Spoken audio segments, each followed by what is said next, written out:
Le jour de sa remise de diplôme, Xian souhaite enfin avouer ses sentiments au garçon qu'elle aime. Pourtant, elle apprend avec amertume que celui-ci prévoit d'étudier à l'étranger avec l'une de ses camarades. Sa meilleure amie s'approche, alors pour lui offrir une rose et lui souhaiter bonne chance en amour. Mais Xian, attristée par cette nouvelle, finit par noyer son chagrin dans l'alcool. C'est ainsi qu'elle rencontre par hasard un inconnu qu'elle confond avec le garçon qu'elle aime. Dans son ivresse, elle lui remet la rose et la lettre qu'elle avait écrite, puis, emportée par l'émotion, lui confesse ses sentiments. Le jeune homme tente bien de lui expliquer qu'elle se trompe de personne, mais Xian insiste et finit par l'embrasser. Un an plus tard, Xian est devenue blogueuse culinaire. Un jour, alors qu'elle savoure un délicieux dessert, elle décide de rencontrer le propriétaire de la pâtisserie. Sans le savoir, il s'agit du même homme qu'elle avait embrassé un an auparavant.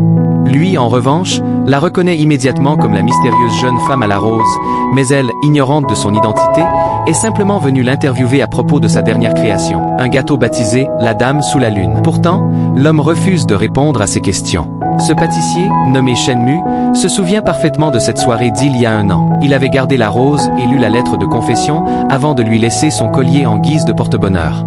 La première impression de Xian à son égard est qu'il est froid et distant, bien différent de la douceur de ses desserts. Devant son refus obstiné, elle demande de l'aide à la sœur aînée de Shenmu pour arranger une nouvelle entrevue. Finalement, celui-ci accepte et lui raconte l'histoire qui a inspiré son gâteau. Celle d'une jeune fille triste mais courageuse, qui avait osé avouer ses sentiments en offrant une rose. Sans s'en rendre compte, Xian écoute son propre récit. Cette histoire lui semble étrangement familière, mais elle ne réalise pas encore qu'elle en est l'héroïne. Elle partage tout cela dans son blog, et ses lecteurs, fascinés, la poussent à en savoir plus. Déterminée, Xian se rend alors sur le lieu de la confession, une falaise surplombant la mer. Là, les souvenirs refont surface. Elle revoit la scène de ce baiser et comprend soudain que Shenmu est l'homme qu'elle avait embrassé. Bouleversée, elle s'enfuit aussitôt, se demandant s'il a créé ce dessert en pensant à elle. Troublée, elle finit par l'appeler et apprend qu'il est tombé en panne. Elle part à sa recherche, s'excuse de l'avoir confondu avec un autre et de ne pas l'avoir reconnu plus tôt, puis lui demande s'il est bien celui qui lui avait donné le collier. Shenmu lui confirme, lui disant de le considérer comme un cadeau. Tandis qu'elle s'endort, il la regarde tendrement et la couvre d'une couverture. Le lendemain, elle lui demande s'il a réellement fait ce gâteau pour elle. Il lui répond que, disons, elle lui a servi d'inspiration. Peu après, Xian reçoit un appel de son neveu, tandis que Shenmu est lui aussi contacté. À leur grande surprise, ils se retrouvent au même endroit. En réalité, Xian est la tante du garçon, et Shenmu en est le parrain. L'enfant leur confie que ses parents divorcent et que la question de la garde n'est pas encore réglée. En attendant, ses parents ont préféré qu'il reste avec des personnes de confiance. Sa mère a choisi sa sœur, Xian, et son père, Shenmu. Xian tente de convaincre son neveu de venir vivre avec elle, mais celui-ci préfère rester avec Shenmu. Finalement, le garçon propose que Xian vive avec eux, mais elle refuse, trouvant cela inapproprié. Elle décide donc simplement de leur rendre visite de temps en temps. Tandis que aucun des employés de Shenmu ne souhaite surveiller l'enfant pendant cette période. Or, le petit garçon remarque bien vite que son parrain semble avoir un faible pour sa tante. Un jour, après avoir joué dans l'eau, Rui Rui tombe malade et attrape un rhume. Il est conduit à l'hôpital. L'infirmière, les voyant ensemble, les gronde, croyant qu'ils sont les parents de l'enfant, et leur reproche l'attitude des jeunes adultes d'aujourd'hui qui considèrent les enfants comme un fardeau. En entendant cela, Shenmu se remémore sa propre enfance, tandis que Xian, inquiète, tente de le rassurer en lui disant qu'il ne doit pas s'en vouloir.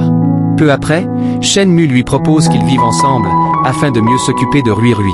D'abord réticente, Xian change d'avis lorsqu'elle entend le petit garçon dire qu'il lui manque sa mère. Elle finit donc par accepter de s'installer chez lui. À son arrivée, Shenmu prend l'enfant dans ses bras pour lui dire au revoir et lui demande d'être sage avec sa tante.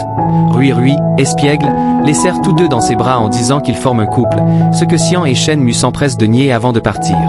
Arrivé dans l'appartement de Shenmu, Xian remarque qu'il est terne et sans couleur. Ils décident alors de le redécorer ensemble. Lorsque Shenmu rentre, il est surpris de découvrir son intérieur transformé et plein de charme. Rui Rui, taquin, lui dit qu'il ne trouvera jamais d'épouse comme sa tante. Plus tard, Xian goûte le nouveau dessert de Shenmu. Il écoute attentivement ses remarques, puis lui demande quel nom elle donnerait à sa création. Dans sa chambre, Xian retrouve la fameuse rose et se demande si Shenmu l'aime vraiment. Ensemble, ils donnent ensuite le bain à Rui Rui, qui met la salle de bain sens dessus-dessous. Xian ordonne à Shenmu de nettoyer pendant qu'elle s'occupe de l'enfant. Rui Rui, curieux, leur suggère de rester pour le surveiller. si bien qu'ils se retrouvent tous les deux à le regarder jouer, jusqu'à ce que Shenmue relève sa chemise en plaisantant. Gêné, Xian détourne le regard en lui disant qu'ils étaient censés le regarder nettoyer, non pas se montrer. Plus tard, en repensant à cette scène, elle se surprend à sourire et à rêvasser. Le lendemain, elle lui apporte un document pour officialiser leur cohabitation. Il accepte de le signer, mais lui demande de prévenir sa sœur avant leur départ. Peu après, la sœur de Shenmue rend visite à Xian pour savoir ce qu'elle pense de son frère. Xian lui explique qu'il ne la considère que comme une aide pour s'occuper de son neveu, mais la sœur comprend que Shenmue est réellement attirée par elle. Elle demande alors à Rui Rui de convaincre sa tante d'accepter que Shenmue devienne son oncle officiel. Le petit garçon s'exécute aussitôt, disant à Xian qu'elle et son parrain devraient se marier. Shenmue appelle Xian pour lui demander d'apporter son carnet de notes à la boutique. Pendant qu'elle joue avec Rui Rui, Shenmue les observe tendrement, jusqu'à ce que le garçon les pousse l'un contre l'autre. Leurs regards se croisent, troublés, avant qu'ils ne s'écartent, gênés. Le lendemain, Shenmue lance un nouveau dessert, mais découvre qu'une autre pâtisserie concurrente vend un produit identique. Son assistant accuse alors Xian d'avoir divulgué les informations, car elle avait eu accès à son carnet. Blessé par cette méfiance, Xian quitte la boutique furieuse, persuadé que Shenmue doute d'elle. Rui Rui, voyant la tension entre eux, lui conseille d'être courageux et d'admettre ses torts. Grâce à ce petit coup de pouce, Shenmue décide d'aller s'excuser, mais Xian refuse de l'écouter et préfère rentrer chez elle. Fiévreuse, elle prend des médicaments et s'endort. Shenmue reste pour veiller sur elle. Lorsqu'elle se réveille, croyant rêver, elle s'amuse à toucher son visage avant de réaliser qu'il est réellement là. Shenmue, discret, range son appartement, puis lui laisse un mot sur sa boîte de médicaments avant de partir. Le lendemain, dans la nouvelle pâtisserie, Xian croise par hasard Museo, le garçon dont elle était amoureuse à l'époque de sa remise de diplôme. Elle entre pour voir le nouveau local, mais deux employés de Shenmue la remarquent et préviennent leur patron. Face à Museo, Xian apprend qu'il n'est plus avec la fille avec qui il devait partir à l'étranger. Il lui confie qu'ils ne se parlent presque plus. Xian le félicite d'être devenu le gérant de la boutique et il lui propose de passer plus de temps ensemble. Pendant ce temps, la sœur de Museo trébuche devant Shenmue, qui lui dit en riant qu'elle peut venir à sa boutique pour obtenir une compensation. Séduite, elle ne veut qu'une chose, son numéro. Quelques instants plus tard, Xian s'assoit à côté de son frère, et Museo la présente comme son ancienne camarade de classe. Gênée, elle se lève en prétextant un rendez-vous, tandis que Shenmue saisit l'occasion pour dire qu'il doit rentrer nourrir Rui Rui, laissant croire qu'il s'agit de son fils. Surpris, Xian lui demande s'il est marié. Il lui répond par un sourire malicieux. Plus tard, Xian retrouve Rui Rui, qui court vers elle, mais elle lui dit tristement qu'elle ne peut pas rester car elle est trop occupée. Shenmue la regarde s'éloigner, tandis que Rui Rui le pousse vers elle en criant que son parrain a quelque chose à lui dire. Xian se retourne, mais Shenmue, nerveux, se contente de lui dire de faire attention. Décidé à arranger les choses, il poste alors un message sur les réseaux sociaux, demandant comment apaiser une femme en colère. Xian, amusé, lui répond qu'il doit parler avec le cœur. Il lui demande ce qu'elle entend par là, et elle lui dit qu'il doit faire quelque chose de sincère et significatif. Peu après, Shenmue lui envoie une vidéo de Rui Rui dormant, murmurant qu'il s'ennuie d'elle. Touché, Xian revient les voir. Rui Rui, les larmes aux yeux, lui dit qu'il la manque tellement qu'il risque de mourir d'insomnie. Émue, elle le serre dans ses bras et promet de revenir vivre avec eux. Ils prennent alors une photo tous ensemble. Plus tard, Shenmue, au téléphone avec le père de Rui Rui, reçoit les photos et lui dit qu'il ressemble à une véritable famille. Il lui demande s'il aime la tante de l'enfant, ce à quoi Shenmue, embarrassé, répond qu'il doit raccrocher. Un soir, il s'endort la lumière allumée. Xian entre doucement pour l'éteindre, mais il fait un cauchemar, revivant une scène où son père suppliait sa mère de ne pas le quitter. En se réveillant en sursaut, il lui demande de ne jamais éteindre la lumière pendant qu'il dort. Le lendemain matin, Xian lui annonce qu'elle prévoit de sortir. Il lui demande où elle compte emmener Rui Rui. Elle hésite, mais le garçon finit par dire qu'ils vont à la pâtisserie de Museo. Shenmue comprend alors qu'elle va revoir son ancien amour. Museo demande alors à Xian si elle est absolument certaine que personne, à part elle et Shenmue, n'a vu le carnet de recettes. Soudain, elle se souvient l'avoir confié à l'un des employés de Shenmue. Au même moment, un accident se produit. Shenmue accourt immédiatement sur les lieux et éloigne Museo, inquiet. Peu après, Shenmue installe Xian à ses côtés dans la voiture et, tout en lui attachant la ceinture de sécurité, fixe Museo d'un regard froid. Il est visiblement contrarié, non seulement parce qu'elle n'a pas respecté leur accord de cohabitation, mais aussi parce qu'elle a accepté un rendez-vous avec Museo. Plus tard, un ami de Shenmue lui demande s'ils se sont embrassés. À ces mots, Shenmue repense à leur premier baiser, celui de leur rencontre, et son ami reste bouche bée. Un soir, alors que Xian regarde la télévision, Shenmue rentre et manque de trébucher. Elle lui demande s'il est ivre. Sans répondre, il s'approche lentement d'elle, la regarde droit dans les yeux, puis se penche pour l'embrasser. Surprise, Xian reste d'abord figé, avant de céder et de lui rendre son baiser. Mais ils sont brusquement interrompus par les cris de Rui Rui dans la pièce voisine. Le lendemain matin, embarrassé, Shenmue prétend ne pas se souvenir de la veille et change rapidement de sujet. Plus tard, il se rend chez sa sœur pour la nuit et lui avoue qu'il s'est enivré et qu'il a embrassé Xian. Amusée, sa sœur éclate de rire et lui demande s'il lui a fait sa déclaration. Il répond que non.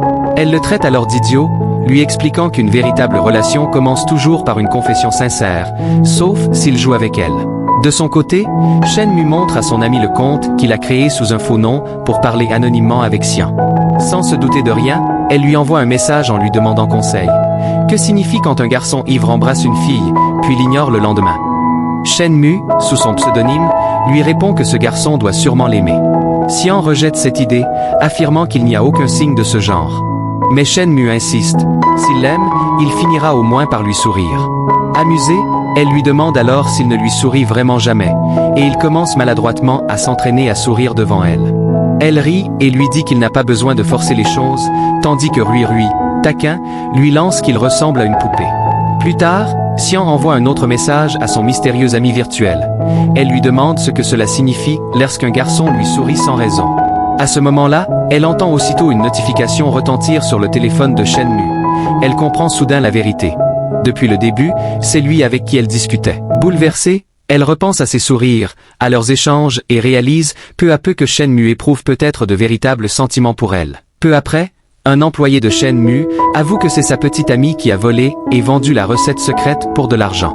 Shenmue, calme, lui dit de ne pas se sentir coupable, mais qu'il doit présenter des excuses directement à Xian. Pendant ce temps, Rui Rui interroge innocemment sa tante sur sa vie sentimentale.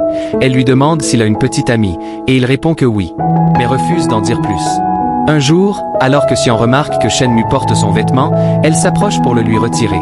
Une petite dispute s'ensuit, il trébuche, et Shenmue tombe sur le canapé, Xian au-dessus de lui. À cet instant précis, sa sœur et son ami entrent dans la pièce, et, pris de panique, couvrent les yeux de Rui Rui pour ne pas qu'il voie la scène. Gênée, Xian et Shenmue se séparent précipitamment. Elle s'enfuit dans sa chambre, rouge de honte, tandis que lui, embarrassé, change aussitôt le code de la porte d'entrée. Peu après, l'employé fautif vient s'excuser auprès de Xian pour l'avoir accusé à tort du plagiat du dessert. Quant aux autres employés de Shenmue, curieux et malicieux, ils tentent d'espionner la scène tout en interrogeant Rui Rui sur la véritable nature de la relation entre sa tante et son parrain. Bien que la boutique soit fermée, Xian apparaît soudain pour demander à Shenmue s'il veut être son petit ami. Pourtant, il l'ignore, ce qui la blesse. Plus tard, Xian participe à une réunion avec ses anciens camarades de classe. Elle refuse d'abord de boire, mais finit par accepter lorsqu'on la pousse à le faire. Pendant ce temps, elle vérifie son téléphone, espérant recevoir un message de Shenmue, tandis que lui aussi regarde le sien, hésitant à lui demander où elle se trouve. Totalement ivre, Xian se laisse aller. Mushu en profite pour lui avouer qu'il regrette de ne pas lui avoir parlé plus tôt, il y a un an, lorsqu'il avait choisi d'étudier à l'étranger, préférant ne pas la retenir. Il espère désormais qu'elle lui donnera la chance d'exprimer ses véritables sentiments. Quand il lui demande si elle aime encore quelqu'un, elle répond que oui, sans réaliser que ces mots ne sont pas destinés à lui mais à Shenmue. À cet instant, le téléphone de Mushu sonne. C'est Shenmue qui lui envoie l'adresse du lieu. Ce dernier arrive, furieux, reprochant à Mushu d'avoir laissé Xian boire à ce point, puis la prend sur son dos pour la ramener chez elle. Sur le chemin, Xian, à moitié endormie, lui avoue qu'elle sait désormais ce qu'il ressent pour elle et qu'elle a découvert qu'il était son ami virtuel avec qui elle échangeait des messages anonymes. Elle lui demande alors s'il l'aime, mais il ne répond pas et tente plutôt de la réveiller. Le lendemain, Xian se réveille sans comprendre comment elle est rentrée et reçoit un nouveau message de son ami virtuel.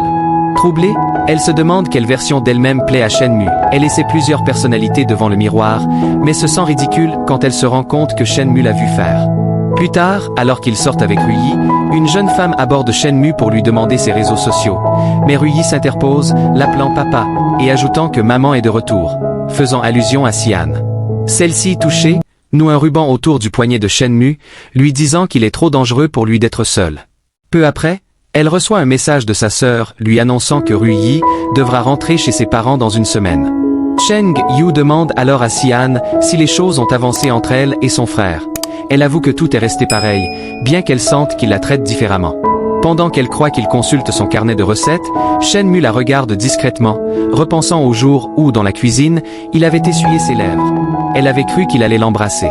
La sœur de Shen Mu le contacte pour lui demander pourquoi il n'a toujours pas confessé ses sentiments, puis lui offre une bougie parfumée, précisant que lorsqu'un couple regarde un film à la lueur d'une bougie le soir, tout finit par bien se passer. De retour chez lui, Shen Mu allume donc plusieurs bougies et invite Xian à regarder un film. Elle accepte, intriguée, se demandant s'il prévoit de se déclarer. Elle imagine qu'il va choisir un film romantique, voire d'horreur pour se rapprocher d'elle, mais il met finalement un documentaire sur les lions. Amusée, elle lui demande s'ils sont vraiment assis là juste pour regarder des animaux. Leur moment est interrompu par les cris de Rui Yi. Il se précipite dans sa chambre, et l'enfant, en pleurs, explique qu'il a rêvé qu'il rentrait chez lui, craignant d'être un fardeau pour ses parents. Plus tard, Shen Mu fait une crise d'angoisse, et Xian le rassure en lui annonçant que Rui Yi repartira le week-end suivant, car ses parents se sont réconciliés. L'enfant, triste de partir, demande à son parrain s'il compte vivre seul toute sa vie, car il le trouve trop solitaire, et lui dit qu'il ne pourra jamais conquérir sa tante ainsi. Amusé mais touché, Shen Mu demande alors ce qu'il devrait faire. Rui Yi lui propose son aide et court réveiller Xian pour le petit déjeuner, déclarant à voix haute que son parrain est amoureux et qu'il veut qu'elle devienne sa petite amie. Embarrassé, Shen Mu entraîne Xian à l'extérieur, prétextant vouloir lui enseigner quelque chose. Il l'emmène d'abord dans un champ pour lui montrer comment bander un arc, puis dans un ring de boxe, avant de partager un dîner. Alors qu'il s'apprête enfin à lui parler, la lumière s'éteint soudainement. Il sort la lampe de son téléphone, lui demande si elle a peur du noir, et ajoute avec douceur qu'il est simplement heureux d'être avec elle. Leurs regards se croisent, leurs visages se rapprochent dangereusement, mais ils s'éloignent aussitôt, gênés. Le lendemain, Rui Yi interroge Shen Mu sur son rendez-vous. Celui-ci reste silencieux. Comme il doit bientôt partir, l'enfant tente une dernière fois d'aider son parrain.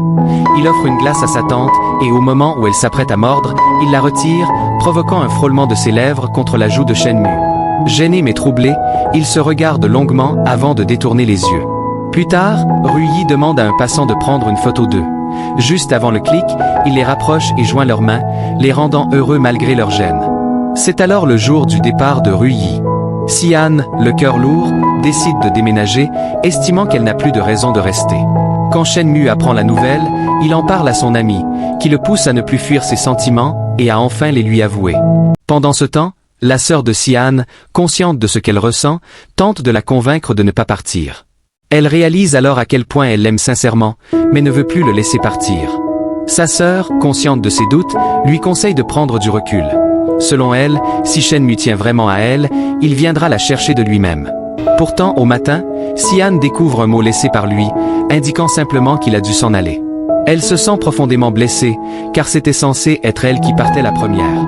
En feuilletant son carnet, elle remarque que chaque dessert qu'il a créé raconte une histoire, cachant entre les lignes ses émotions les plus intimes. L'un d'eux retient particulièrement son attention. Un nouveau dessert intitulé Confession. Intriguée, elle s'interroge sur sa signification. Troublée, elle demande alors à la sœur de Shen Mu si elle pense vraiment que celui-ci l'aime. Celle-ci lui répond sans hésitation que oui, qu'elle n'a jamais vu son frère se comporter ainsi avec quelqu'un. Pourtant, elle avoue douter, car malgré tout, il ne lui a encore rien avoué.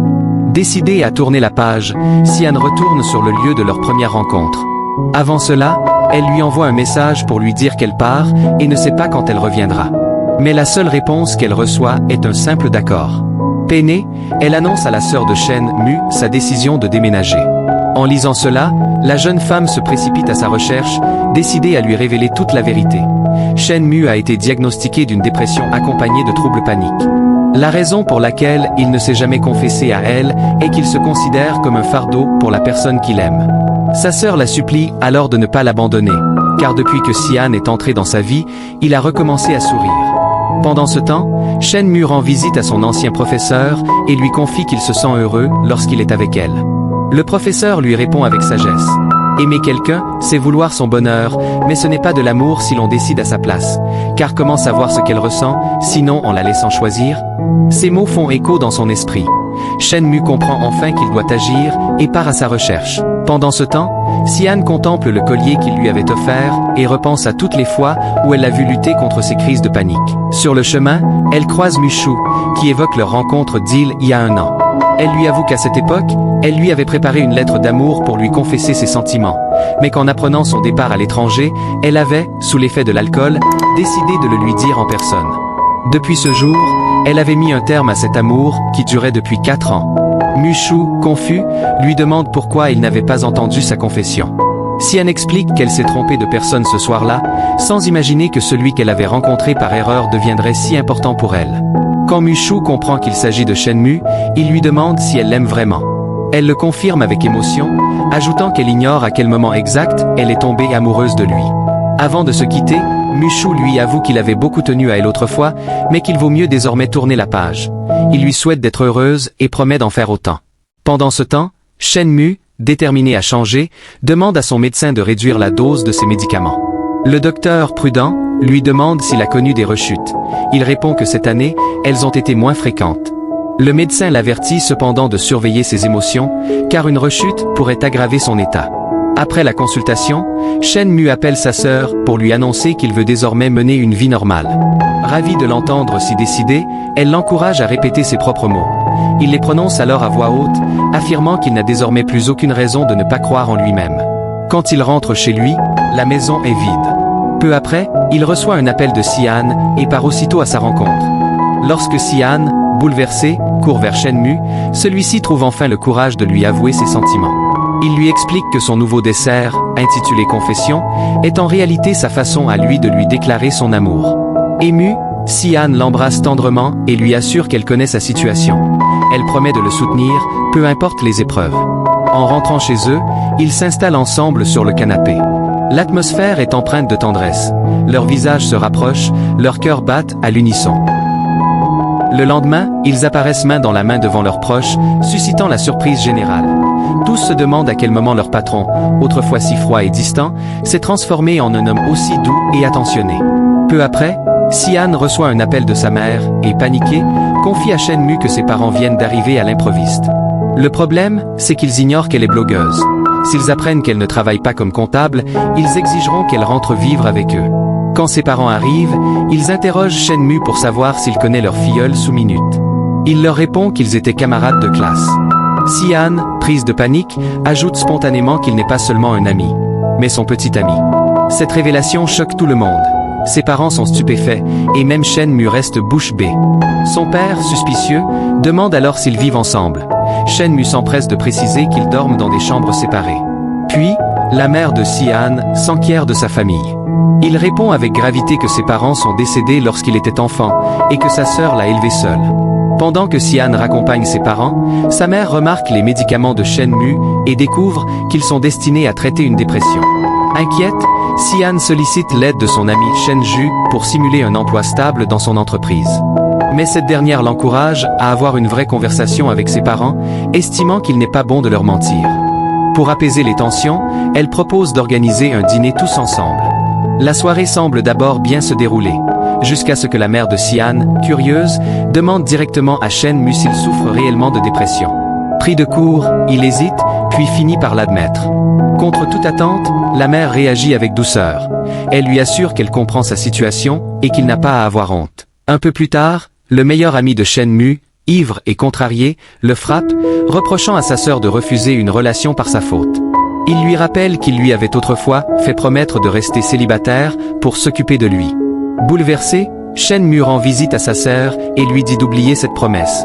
Il l'encourage à saisir sa chance si elle aime quelqu'un. De retour chez lui, Sian remarque une blessure sur sa main et, inquiète, lui demande ce qui s'est passé. Il ne répond pas, se contente de lui prendre la main et de la serrer dans ses bras. Le lendemain matin, ses parents découvrent qu'ils ont dormi ensemble.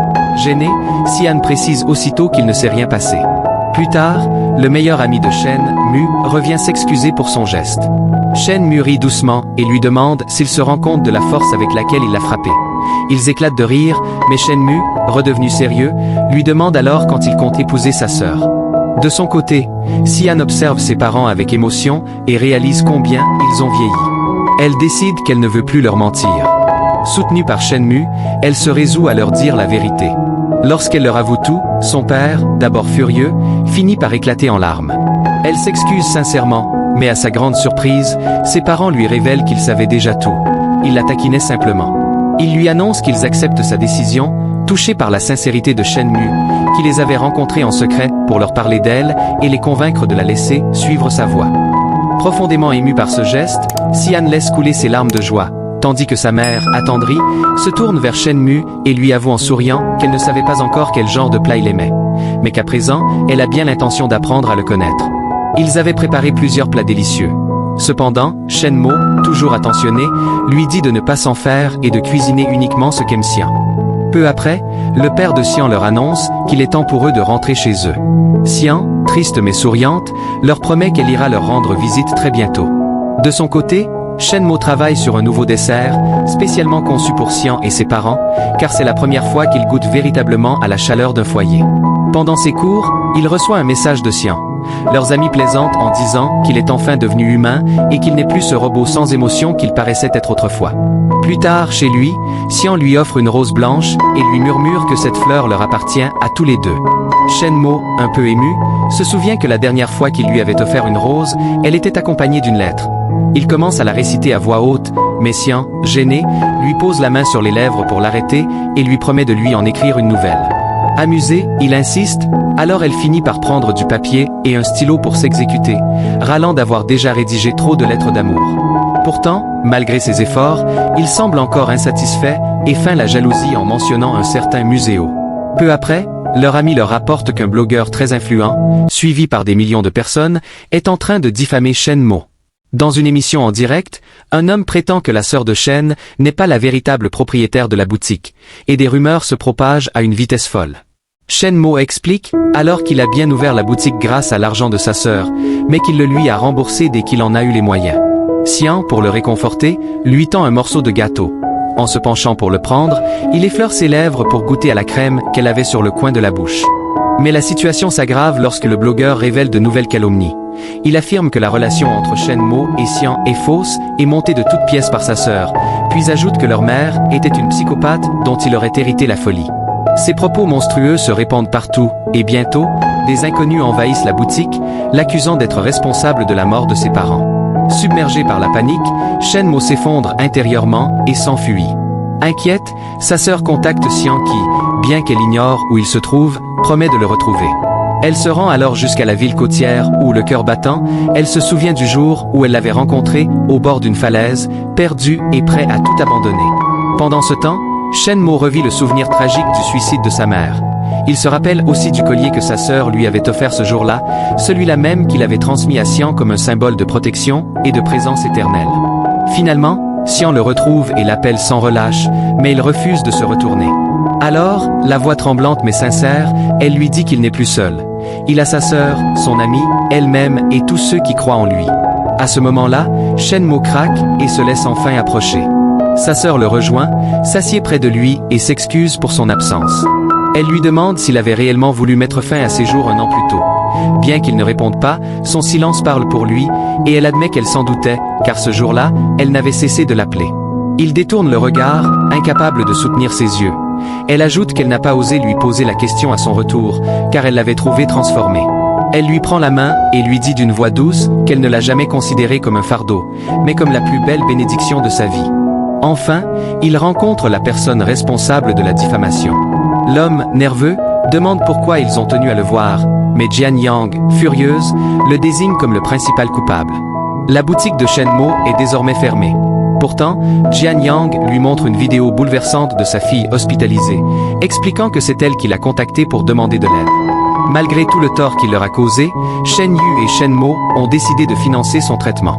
Étonné, Jian Guan leur demande pourquoi il ferait une telle chose après ce qu'il leur a fait. Shen Yu lui répond calmement qu'il leur a certes causé du mal, mais que sa fille n'a aucune faute dans cette histoire. Il lui demande alors de présenter des excuses publiques à son frère. Il sait d'ailleurs qu'il y a quelqu'un d'autre derrière cette manipulation. Jian Guan finit par avouer que cette personne n'est autre que Menlin, l'ex-petit ami de la sœur de Shenmo. Il décide donc de le confronter. Lors de leur rencontre, la sœur de Shenmo, furieuse, le gifle violemment avant de lui dire qu'il aurait pu s'en prendre à elle, mais qu'il n'aurait jamais dû mêler son frère à tout cela.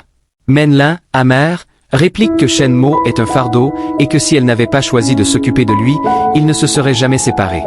Peu après, Jian Guan publie une vidéo d'excuses publiques à Shen Mo et annonce qu'il fermera définitivement son compte. Dans sa chambre, Xian raconte à Shen Mo que ses parents ont vu toute cette histoire en ligne et qu'ils se sont beaucoup inquiétés pour lui. Ils lui ont envoyé une vidéo où ils lui disent de ne pas le gronder, mais au contraire de le soutenir. Dans cette vidéo, la mère de Xian déclare qu'ils connaissent déjà sa situation, tandis que le père ajoute qu'il ne lui avait jamais posé de questions à ce sujet car il voulait que Shen Mo en parle de lui-même, lorsqu'il se sentirait prêt. Désormais, ils le considèrent comme un membre à part entière de leur famille. La mère de Xian conclut en disant qu'ils ignorent ce qui s'est passé entre lui et sa propre famille, mais qu'ils veulent qu'il les voie comme ses nouveaux parents. Shen Mo et Xian échangent un sourire ému avant de s'embrasser tendrement. Plus tard, alors qu'il s'est endormi, Xian éteint la lumière, ce qui le réveille légèrement. Elle lui caresse la main et lui murmure de ne pas avoir peur, car elle est là, à ses côtés. Peu après, Shen Yu commence à vomir. Jian Yang, alarmé, part chercher quelque chose pour elle, car il soupçonne qu'elle puisse être enceinte. Le test le confirme. Xian, encore sous le choc, avoue qu'elle ne se sent pas prête, tandis que Shen Mo, lui, est déjà déterminé à fonder une famille. Il sort alors ses papiers de propriété, sa carte bancaire et les clés de sa voiture, puis les dépose devant elle en disant que c'est tout ce qu'il possède. Elle rit, l'appelle fou, et lui répond qu'avant toute chose, il devra d'abord apprendre à embrasser leur bébé. Peu après, Shen Mo affiche une photo de lui, de sa sœur et de ses parents sur la table avant de partir déjeuner avec Xian. En plaisantant, il lui dit qu'il aimerait qu'elle le nourrisse à la cuillère. À la boutique, leurs amis accourent pour les saluer et, pleins d'émotion, prennent Shen Mo dans leurs bras en lui disant qu'il leur a manqué. Ce dernier décide alors de faire un direct pour parler ouvertement de sa maladie. Il raconte qu'il souffre de crises de panique et qu'à cause de cela, il a traversé une profonde dépression. À l'âge de 13 ans, il avait rencontré un professeur atteint des mêmes troubles que lui. Cet homme lui avait présenté d'autres personnes partageant son expérience, lui montrant qu'il pouvait, malgré tout, avoir des talents et une valeur. Ensemble, ils avaient organisé un projet pour aider les patients à se réinsérer, en leur apprenant à faire du pain et à le vendre, afin qu'ils retrouvent un lien avec la société et reprennent confiance en eux. Aujourd'hui, dit-il d'une voix émue, il veut transmettre le même message d'espoir. Sa boutique accueillera désormais des employés atteints de troubles similaires, afin de leur offrir une nouvelle chance. De son côté, Shen Yu remercie sincèrement Jian Yang pour toute son aide. Ce dernier, ému, lui demande alors de l'aimer pour toujours. En guise de réponse, elle lui montre sa main vide, et il comprend immédiatement. Il sort un anneau et le lui passe au doigt. Enfin, Shen Mo inaugure une nouvelle pâtisserie, cette fois comme partie intégrante de son projet de guérison. L'affaire prospère de nouveau, et tout semble rentrer dans l'ordre. Ce jour-là, il part en rendez-vous avec Xian. Dehors, l'un de ses employés, Yian, les aperçoit au loin, le sourire aux lèvres, témoin d'un bonheur enfin retrouvé. Shen Mo demande officiellement à Xian Blanc de devenir sa petite amie. Il passe un moment paisible au bord de la mer, savourant la brise et la douceur du crépuscule. Xian, le regard pétillant, remarque qu'il est devenu très populaire ces derniers temps, et, mi-sérieuse, mi-taquine, lui demande si elle devrait le kidnapper pour le garder rien que pour elle. Shen Mo, amusé, lui répond en plaisantant en lui demandant quand elle compte commencer. Puis, soudainement, il sort quelque chose de sa poche. Il veut lui montrer une étoile, dit-il, avant de lui tendre une étincelle en forme de cœur qui illumine la nuit d'une lueur romantique. Le lendemain, ils se rendent ensemble au bord du même précipice où tant d'émotions ont autrefois été partagées. Là, dans le souffle du vent marin, Shen Mo lui demande sa main. Xian, ému aux larmes, accepte avec un sourire radieux. Ils échangent alors un long baiser plein de promesses et de tendresse. Peu après, Shen Mo rappelle à ses employés de bien s'occuper des nouvelles recrues qu'ils viennent d'engager, car leur mission dépasse désormais la simple pâtisserie. Elle consiste à offrir une seconde chance à ceux qui en ont besoin. Alors que tout semble aller pour le mieux, Xian surgit pour réclamer son fiancé sous les rires de leurs collègues, qui les félicitent chaleureusement pour leur union. En plaisantant, Xian lui reproche de ne plus trop s'occuper de la boutique et lui demande comment il compte subvenir aux besoins de leur future famille. Shen Mo, malicieux, lui demande si elle a perdu du poids.